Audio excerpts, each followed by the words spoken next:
Be me. 34, sitting at a crowded Saturday brunch spot in the city with my two best friends, Jasmine and Tasha. We've got drinks lined up on the table, avocado toast, the whole girls' brunch vibe. The place is buzzing with couples holding hands across the table, groups of girlfriends laughing too loud, and the occasional guy pretending not to check out the waitresses. I stir my drink with the little black straw, sighing dramatically. Men used to beg just to take me out, I say, shaking my head. Now? They don't even try anymore. Jasmine and Tasha glance at each other, but they nod like they've heard this speech before. Jasmine, always diplomatic, murmurs, "Dating has definitely changed. It's not just you, but I can tell they don't really believe it. And the truth is, neither do I. Back in my 20s, it was non-stop attention. I'd wake up every morning to a row of "Good morning, beautiful" texts, lighting up my phone like little notifications that I mattered. Guys sent flowers to my job, not just cheap grocery store bouquets either. Once, a guy I barely even liked had a florist deliver 24 red roses right to my office desk. The whole floor smelled like perfume for days, and my co-workers teased me about it. I acted annoyed, but secretly, I loved it. Bartenders comped my drinks just because I smiled at them. If I walked into a bar with my girls, it was like sharks circling blood in the water. At least 3 different guys would come up before I even had my first drink. My DMs, flooded, random guys from college, dudes I barely remembered from high school, strangers who found me on Instagram, all begging for a shot. And the funny part? I actually found it annoying. I used to think, God, these men have no self-respect. I'd screenshot corny messages and send them to the group chat. We'd laugh. One flash memory always comes back to me. Chris, my co-worker back when I was 25. Nice guy, quiet, kind of shy. He nervously asked me if I wanted to grab coffee after work one day. Coffee. Not dinner, not drinks, just coffee. I remember going straight to the bathroom, pulling out my phone, and texting Jasmine and Tasha. OMG, guess who just asked me out? Coffee? El Mao. Not my type. We laughed about it. I never went. Now, sitting at brunch, Jasmine casually mentions, "Hey, did you hear about Chris? He just bought a house out in the suburbs. 2 kids now. His wife posts those cheesy family photos every week. He looks happy." I roll my eyes, forcing a laugh. Not like I missed out, but inside, it cuts. Because that man once begged for my attention. He'd have done anything just to sit across from me with a cup of coffee. And now, he wouldn't even look my way. He's not circling anymore. He's settled, safe, and someone else's. I try to shake it off and remind myself of what I do have. At 34, I've got a solid career, a nice apartment in the city, and enough money to travel whenever I want. I tell myself men should want me more than ever now. I've got my life together, I've got independence, but the reality? The only messages I get these days are from guys sliding in at 11 p.m. with "you up," or they'll text "let's vibe" instead of "let me take you to dinner." Nobody brings flowers. Nobody calls me beautiful like they mean it. The begging stopped. The chasing stopped. I push my coffee aside and force a smile for my friends, but in the pit of my stomach, the question gnaws at me. What changed? That night, I'm curled up on my couch with a glass of red wine, scrolling through my old photos on Facebook. My apartment is quiet, just the hum of the fridge and the glow of the screen reflecting on my face. There I am at 23, sequined mini dress, heels in my hand, arm around 3 different guys at a club. I'm laughing so hard my mascara is smudged. Another picture, me blowing kisses at the camera, with 3 vodka cranberries on the table in front of me that I didn't even pay for. In every photo, I'm in the middle of everything. Men leaning in close, girls clutching my arm, flashes going off. I thought it would never end. Back then, being the center of attention felt permanent, like gravity. I assumed men would always line up, no matter how old I got. I scroll further. There's the memory of Jason, my old co-worker. He was the kind of guy everyone liked. Quiet, dependable, always wore button-downs tucked in too neatly. He'd bring donuts for the office on Fridays, never expected anyone to pay him back. Jason used to leave little chocolates on my desk, the fancy kind too, like Lindor truffles. He'd write tiny post-it notes that just said, "Thought you might need this today," with a little smiley face. Looking back now, it was sweet. But at 25, I rolled my eyes. I thought it was needy. One afternoon, he worked up the courage to ask me if I wanted to grab dinner. Not drinks, not hang out, an actual dinner. I remember immediately texting my group chat, creepy. Who even does chocolates and dinner invites in 2014? Like, relax. The girl sent back laughing emojis and told me to block him. Then, as if to confirm my judgment, Jason made me a playlist on Spotify. Actual songs that reminded him of me. He emailed me the link with this awkward little line. Hope this makes your week a little better. I never even opened it. I screenshotted it and sent it to Jasmine and Tasha instead. Playlist guy strikes again, I wrote. We laughed until my phone died, and that was it. I never gave Jason a chance. I left him on red. Instead, I chased after the guys who made me feel like I was in a movie. The DJs who knew my name at the club and slipped me free wristbands. The bartenders who poured doubles and winked like we had some secret. The tattooed motorcycle guy who told me straight up he wasn't ready for anything serious, and I thought I could be the one to change him. My weekends were a blur of shots, dance floors, and half-remembered hookups. I'd go home with guys whose names I couldn't remember by the morning. I slept with a DJ once in the back room of the club while the music was still blasting. I thought that was edgy, liberating. Every time I posted a selfie in a new dress, 50 likes would flood in within the hour, men in my DMs calling me gorgeous, sexy, perfect. That felt like real power. Having attention on tap, knowing I could pick and choose. Jason's chocolates, Jason's playlist, dinner dates. That was boring, predictable. I didn't want stable, I wanted chaos. At least, back then I did. But now? Now, the boring men I dismissed are married. They're posting family photos, wives glowing, babies in little Halloween costumes. Sunday BBQs, Disney trips, corny matching pajamas. And you know what? They look happy. Meanwhile, the so-called fun guys? Half of them are divorced before 40, the other half still chasing 22-year-olds in VIP sections. They never stopped partying. They just stopped inviting me. I snap my laptop shut and refill my wine glass. No regrets, I mutter out loud, even though there's nobody here to hear me. I'm still attractive. I still get looks at the gym. I still have men sliding into my DMs. I tell myself, men should still be begging for me. I tell myself, I'll find someone, but the more I sip, the more it feels like a lie. Because begging is what they used to do. Now, I'm the one waiting. By Sunday night, after the wine and the scrolling and the pit in my stomach, I forced myself to do what I always do when the loneliness hits. Swipe. I told myself, okay, enough sulking. I'm still hot, I still have options, and I deserve a man who knows it. That's when I matched with Mark. 36, engineer, clean cut. He had that look about him. Professional, but not stiff. Confident without the cocky smirk you see plastered across half of Tinder. His photos were normal. One in a button-down at a wedding, another hiking with friends. One of him cooking in a kitchen that looked nicer than mine. Not flashy, but not dorky either. He looked put together. No shirtless mirror selfies in a bathroom. No weird "let's vibe" captions. His bio was simple. Engineer. Family-oriented. Looking for something real. For once, I felt relieved. Finally, I thought, swiping right. A man who isn't just chasing 22-year-olds in clubs. When we matched, his first message wasn't some lazy "hey" or a fire emoji. He actually said, I see you like traveling. What's your favorite place you've been?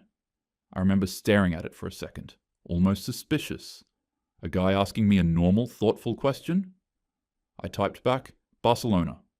I went last year. Tapas and wine every night. I thought I'd never come back. He replied instantly, that's on my list. I've been saving up for Italy next year. Want to try every pasta in Rome? I laughed to myself, curling on my couch with my wine. Okay, this guy knows how to actually talk. We went back and forth for an hour, swapping travel stories, joking about how dating apps are a nightmare, even talking about what books we were reading. It wasn't deep yet, but it felt easy, comfortable. By the end of the night, he said, I'd love to take you to dinner this week. Somewhere real, not just drinks, and my heart skipped. I couldn't even remember the last time a guy said dinner. Not Let's hang, not let's chill. Dinner. I said yes immediately. When we met up that week, he suggested a nice Italian restaurant downtown. White tablecloths, candles, the kind of place where waiters shave parmesan at the table, and the menu doesn't even list prices. I wore my best black dress and heels. I wanted to feel like the girl who used to walk into a room and stop conversations. For the first time in a long time, I did. The date started perfectly. Mark was polite, charming, without being try-hard. He asked questions, actually listened when I talked about my job, my travels, my apartment. He wasn't staring at his phone, wasn't distracted.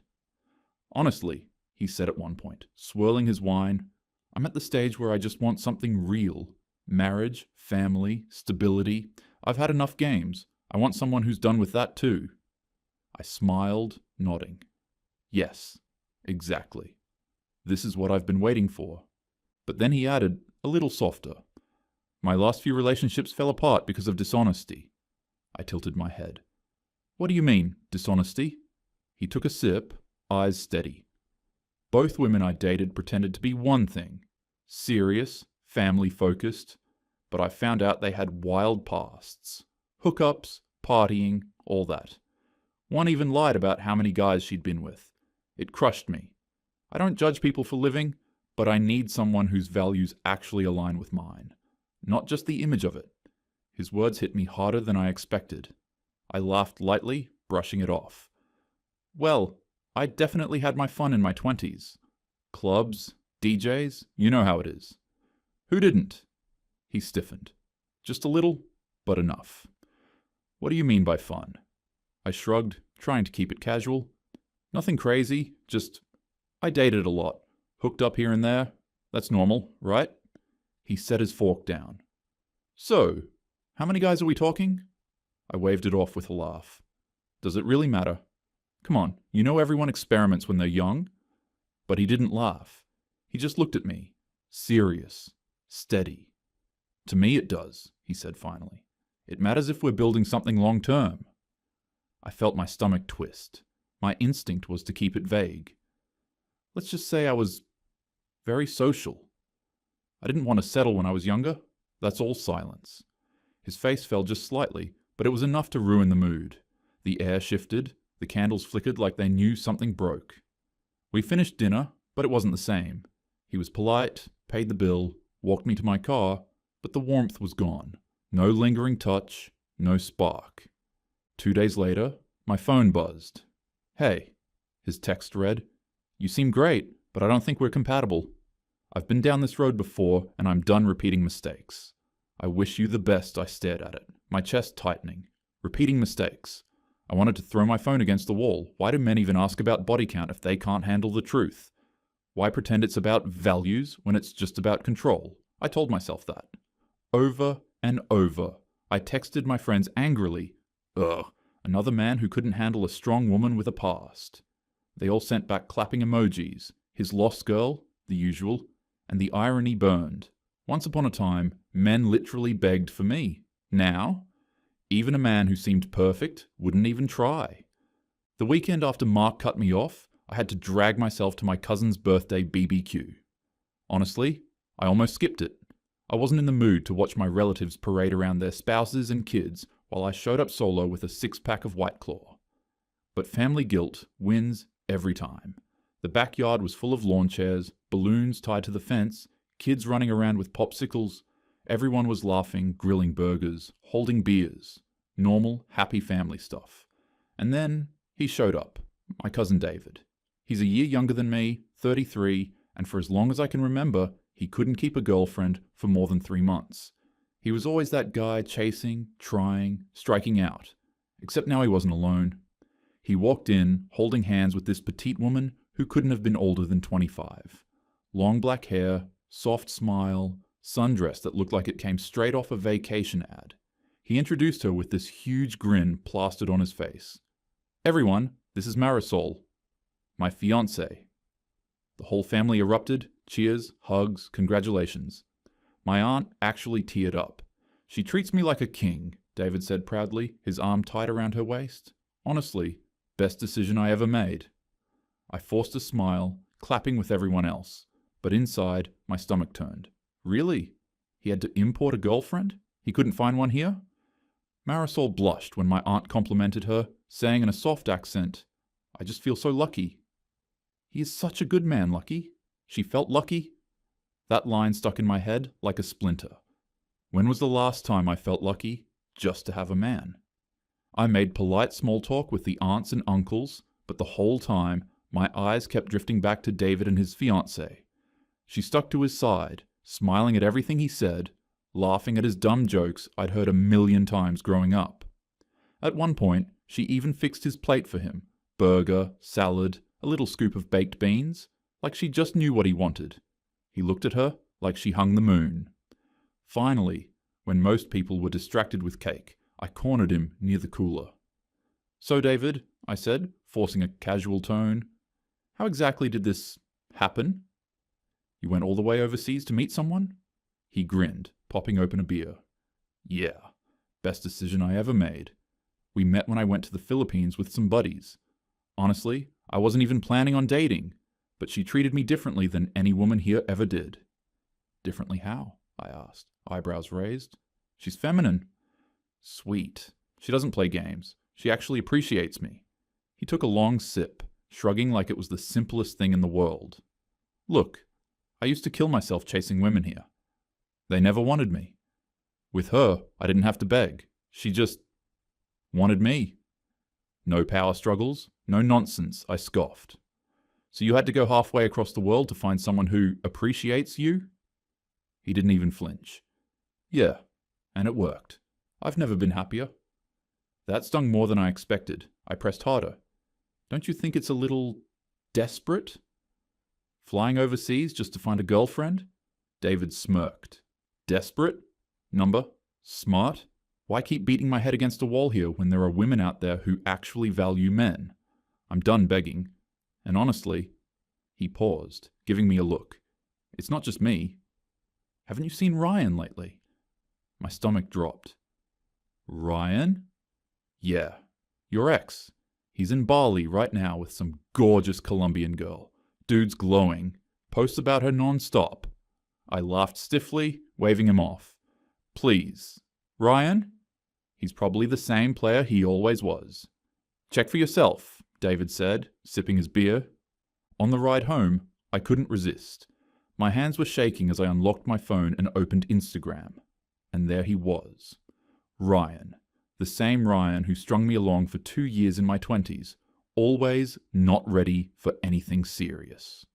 Now he was in Bali, arm tight around a stunning Colombian girl, bronzed skin glowing in the sun. Caption, "Never been happier."